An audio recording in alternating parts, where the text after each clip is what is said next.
Amid the looming telecom crisis, Airtel founder and chairman Sunil Bharti Mittal met Telecom Minister Ravi Shankar Prasad today and said the adjusted gross revenue or AGR issue is an unprecedented crisis for the telecom industry. Following that meeting, he told reporters that Airtel was still committed to complying with the Supreme Court's order and paying up its dues. Now, earlier this week, Bharti Airtel had already paid 10,000 crores to the Department of Telecommunications towards statutory dues. This after last week, the government ordered mobile carriers, including Vodafone Idea, to immediately pay thousands of crores in dues. But let's listen to what Sunil Mittal has said. You all know that the AGR has been an unprecedented crisis for the industry. Right. And that is being dealt with by the government. I came to make certain suggestions for the overall health of the industry. Taxes needs to be looked at. The industry has very, very low revenues left in the kitty. Right. That needs to be addressed. And more importantly, this AGR hit which has come, that also needs to be dealt with. We are committed to comply with the Supreme Court judgment. As you know, we already made the payment. Right. Balance payment will be made expeditiously, I'm assured enough.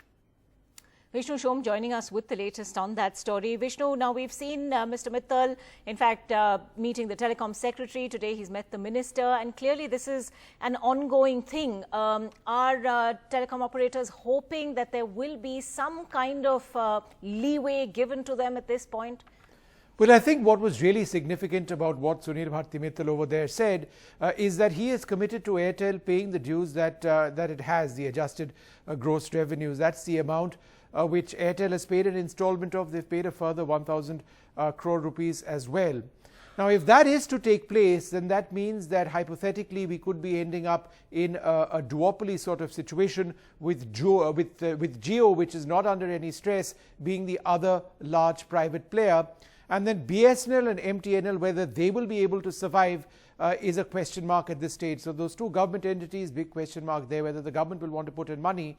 But if we are looking at a duopoly situation between Jio and Airtel, then that raises a whole lot of concerns. And the reason I say so is because Vodafone is not in a position at this juncture to pay the entire amount that it owes the government in terms of that adjusted gross revenues. In fact, the overall back dues which all of these companies actually owe the government is much more than just AGR.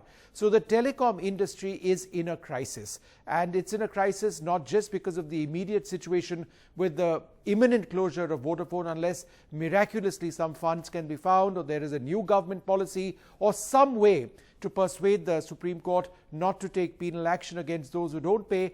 And the impact for people in the country could also be a delay in 5G rollout, the lack of infrastructure for 5G, even ensuring that existing 4G infrastructure is there, requires investments. Do any of these companies actually have the ability at this stage to ensure that that takes place? And one other very basic point, millions of customers on Vodafone today, if that company doesn't survive, could potentially end up needing to port either to Jio or to Airtel. And again, the question is, does that infrastructure exist right now immediately to accommodate those millions of people who want cell phone connectivity? Right. So lots of questions, no real answers at this stage.